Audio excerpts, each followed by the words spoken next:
Quirks here and welcome to my white Chaser. Did you hear that? That's my turbocharger in my white Chaser, and we have exciting news because there's another new car. Yes, I couldn't help revealing one car this time of year. We're going to reveal another one. I mean, Chloe bought an MX5 recently. I bought the Chaser recently. There's another car that's coming. I'm not getting rid of any cars. I've still got the MGB, the Cobra, and the 350Z, and the Chaser. This is going to be an addition. So we're just driving to where I keep this car to reveal exactly what Chloe has bought. You're gonna laugh. She's laughing behind the camera. Yeah, Chloe's bought this car. And here we are. Just gonna park up all next to it. What a duo these cars are, because they're a lot more similar than you may initially think. That's my parking sensors. Oh, I don't have parking sensors. You don't have parking sensors, no. So let's show you what she's got. So the car that Chloe has bought is something that you don't tend to see very often on the roads. It certainly is a quirky machine. It's right next to my white Chaser. I thought I'd part them with each other because they have some similarities. My straight six turbocharged Japanese JDM beast of a car and Chloe's car. Should we show what you've bought? So Chloe has bought, in addition to her MX5, an Aston Martin Signet. I wake up to a little bit of drool on my pillow, feel like it's gonna be a bad day. Yeah, I'm tired of shit, and the coffee ain't hit yet, damn ain't that great. So before I show you around Chloe's new Aston Martin, I'm going to turn off the Chaser and try and remember how to not have the turbo timer on because I've left it running. So that's good, that's good. So the turbo timer is 6 minutes long and I haven't yet worked out how to shorten that because it's a bit too long. So let me show you the new purchase. I mean, what a pair. Chloe's outdone me though. She hasn't got a Toyota. She has bought the Aston Martin IQ, Aston Martin Signet. So if you don't know, Aston Martin took the Toyota IQ on which it's based. It looks remarkably similar to the IQ, but they made it more Aston Martin, more luxurious, because they had to bring their average emissions down in around 2015, I think it was. So this is the Aston Martin variant, and the similarities are actually uncanny. They've even kept the Toyota badge. I think something to do with the heritage of the car. Even on the wheels, we've got 15-inch alloy wheels. They've kept the Toyota badge on there as well. They must be very traditional. I mean, Toyota is a legendary name, as we know, because everyone loves a white Chaser. So maybe that's why Aston Martin kept the Toyota badges on the wheels as well. But round the rear, don't get me, well, I mean, it's still badged as a Toyota IQ as well, but Aston Martin must have needed to keep costs down because they were producing like the 177, the Vanquish, the Virages. So it still says Toyota, it still says IQ, but inside it has extremely luxurious brown interior, much like an Aston Martin V8 Vantage. Look, the dashboard at the top is brown. We've got a black section here, this brushed look here, which is beautiful. I really do applaud Aston Martin for doing this. We've still got the Toyota steering wheel as well, but look, 5-speed manual. How about that? Sporting capability. Chloe, are you sure you ticked the Aston Martin section? I think what we've done is we've bought a Toyota IQ. Is what we've done. Did you pay 30 grand or did you pay 10 times less? Because that might be a clue. This isn't an Aston Martin branded Leaf. Well, every cloud has a silver lining. Here are our two white Toyotas. Chloe couldn't handle that I was the only one to buy a white Toyota this month, so here's another one. We both bought these in the month of November. Also, Chloe, I've noticed all of your grille bits have fallen off. Oh no! Like these two were still on when we looked at the car, maybe the third one, but they're all gone. It's weight saving. This car only weighs about 870 kilograms. Now it probably weighs about 550 like a Caterham, because it's doing weight saving itself. It looks like it's got a bit of an overbite, like, oh, I've lost my taste. This is a 2009 Toyota IQ. It is probably the quirkiest car this side of the smart car, because we were looking at a small car for Chloe to commute in with our new job, and we were looking at, what were we looking at? Igos, Yaris's, Micras, and then these came. I was like, yes, I like the IQ, because obviously they did do the Aston Martin Signet as well. This obviously is not a Signet because they are worth like 30 grand as opposed to 3 grand, but it's a 1 litre Japanese UK spec Toyota IQ. It's got the length of a K car, but the engine is a bit too big for a K car because it's a performance vehicle with its 1 litre, because a K car would have a 660cc engine, so it's not statistically a K car, but it is tiny, and it's a very clever car from 2009. You can tell this car's been well taken care of because it has a winter tyre for safety purposes. Inside it's actually a bit like a smart car. It's basically a 2-seater, but there are seats at the rear for kind of small adults to sit in, but when you're inside it's actually quite spacious. The driving side, the steering wheel and column is far forward because of obviously the column and the engine and everything, but the passenger, everything's asymmetrical, so the passenger has a lot more room, so I can sit further forward, so if we do want someone in the back, they can go behind me. We're missing the headrests, but they're about 200 quid to replace. Hello, Chloe. But as I said earlier, the dashboard is brown, the doors are brown, we've got brown here. The brown is kind of what sold the car, because if anything, it looks classy, and it's a lot more solid than the likes of the Toyota Igos. Because listen, it's not a Mercedes, but for a small car, it's not as tinny. And yes, 5-speed manual. It is the 1 litre. They did a 1.3 and a 1.4 diesel. 0-60 in this car is about 14 seconds, but it's not actually a performance vehicle, even though I say it is. Let me show you the very clever and ingenious engineering work that Toyota did to create this city car. The turning circle is amazing on this, and the engine, the little 1 litre, this is the smallest engine. Oh, I'm going to need to put the thing up.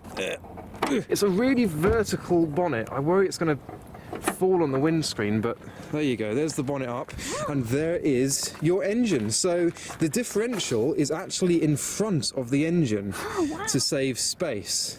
And the engine, it's almost front mid-mounted because it's here.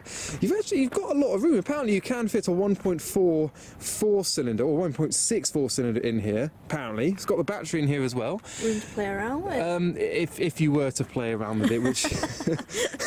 yeah, that's enough of a 1 litre 3-cylinder engine. Let me close that bonnet. It's hardly a showpiece like the Chaser. But it is like the Chaser because it's white. This is the pearl white as opposed to the more pure white that my Chaser is. So it's a good spec model with its brown interior and its winter tyre. And to aid with it being quite small, the fuel tank is underneath the seat. So you are sat quite high, partially down to the steering column being almost above the engine, but also because the fuel tank is a really slim tank and it's just up there. Well, it's a bit dark to see. And then you've got a spare wheel there. They've managed to fit a spare wheel in.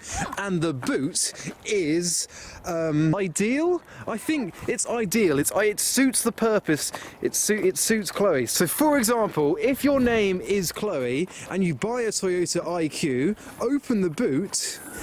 If you put the seat down a little bit, it's just enough room to put your 4 cans of cider in, and then that wedges them in place. It's perfect. I have more than that. So when you buy the entire shop's worth of cider, you can fit them all in, and it's not going to rumble around. So they actually thought about Chloe when they designed the Toyota IQ. How perfect does that look? We would have bought more, but the shop didn't have any more than that. But how perfect is that? You don't need a boot any bigger than that. You can fit probably, well, more than 20 cans of cider in the boot of a Toyota IQ, and maybe a Chihuahua, but we didn't have a Chihuahua to hand. And yeah, I've already girlified it. Oh yes, so if you did for any reason want more space and you have no friends, you can put them flat down, and that is a boot about as big as my Chaser's boot. In fact, I think Chloe's car has a boot port on that side as well. So here we go. I have all your essentials. Chloe's girlified her car. There is a separate boot under the boot, so the boot boots more than a boot would originally boot. Tissues, hair ties, you got some hand sanitizers, essentials for ladies, aspirin, makeup wipes. Oh, these are my favourite. Unicorn plasters. And this is the weirdest air freshener that I've ever bought. Make it snow, make it snow. It's an air freshener, however, Oh, happy Christmas, everyone. What purpose does that suit? Why do you want to make things snow? I can hear an R32 Golf. You've completely ruined your interior, Chloe. Why have you done that? Yesified it. I'd wipe it down. It says for car seats. It says for car seats, yeah, but maybe then wipe it down afterwards. Clean off the essentials first. I'm going to steal them. Don't worry, it's melting. So underneath here is the spare wheel, so I think you have to take the seats out, which are now sticky, if you want to get the... Yeah. Do you want to start it up and provide some revolutions for the fans? Yeah, you do. Do you know what? That sounds a lot like a 6-cylinder turbo. Do you want to give it a few revs, see what it sounds like? That sounds great! That's why we bought the IQ, because it sounds incredible. Go, give it a few more. Let's hear it again.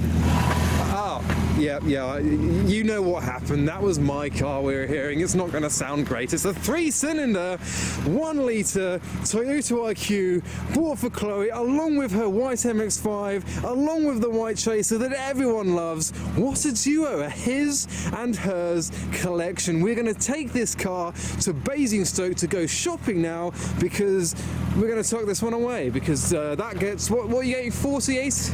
I'm on 47.8 miles per gallon. And 47.8. That's been city driving, yeah. Yeah, this is just a competition. Are you still on a full tank? Oh yeah! We filled this up ages ago, and we're still on full. 2 days ago. 2 days ago, We've been driving everywhere, and we're still on a full tank. Ooh. That sounds like it might flame. I haven't hit the limiter yet.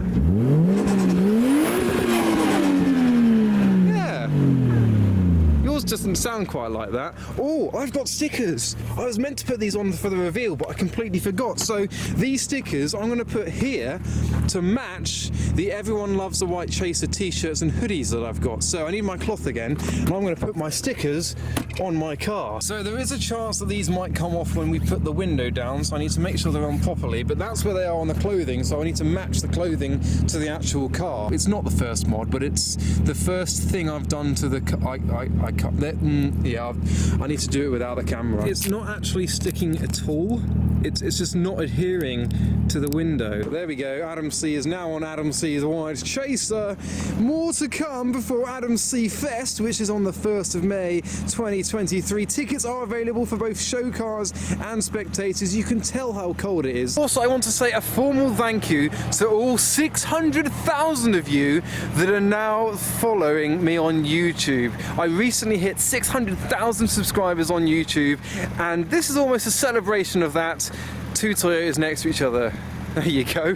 Before we show you what the IQ is like to drive, I was going to move my car out the way of the IQ so that I could get a shot of me with my car for Instagram to celebrate 600k on YouTube, but Chloe's just gone away. She's left. Hello.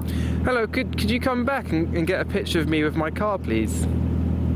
Thank you. What a majestic fridge that is. Yes, we call it the fridge. It's the Fridge Mark II.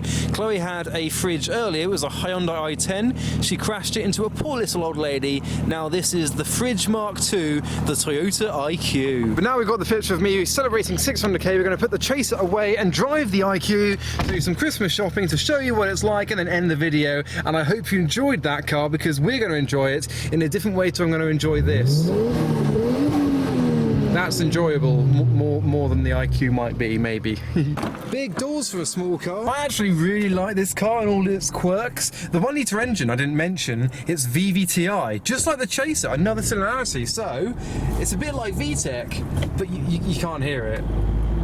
No, it's kind of got a 2-stage, it's variable valve timing. So at lower RPM, it's a bit like struggle, and then it kind of smooths out a bit, and that's the VVTi-ness of the 1-litre engine. So it makes it a bit more punchy than a normal 1-litre would be, and it's pleasant. It's lovely. And we've been doing like a bit of counting of how many IQ. Chloe's been waving at other IQ. I saw one of it, his reaction was like a bit weirded out over it. But like, you don't see them that often. Wow, look at all the smashed cars. It's because it's a fire station, and that's what they used to do training. And one thing that Chloe and I thought of maybe doing would be to lower it. You'd have to be an idiot to lower this car, because you'd have a low IQ. It's brilliant. So that'd be a great idea. It would suit Chloe's personality. Just called her an idiot without realising. And look, it's got a lovely CD player here. I still collect CDs. All the radio is in that section, and you've got some dials on the steering wheel. It's a little bit awkward to work out, but once you do it, it does everything. And in the back, it's reasonably spacious when you're sat behind the passenger. As I mentioned earlier, you can have the passenger seat further forward. There is kind of enough room if you want to sit behind the driver when it's Chloe behind the wheel, but it's enough for an adult, it's enough for two adults, but not in relative comfort. But there you have it, my Toyota Chaser and Chloe's Toyota IQ. Between us, we now own 4 Japanese cars: 350Z, MX5, Chaser, and IQ. Then I've got the Cobra, the MG for kind of British/American hybrids on top of that. So hope you enjoyed that video. Go follow me on Instagram for the updates, highlights, and pictures that I take of the cars that we end up buying. There's an MX5 there, a Mark II. That's what Chloe used to have. You're going this way. But for now, thanks for watching. Is this the right way to be able to get into the orange? Yeah.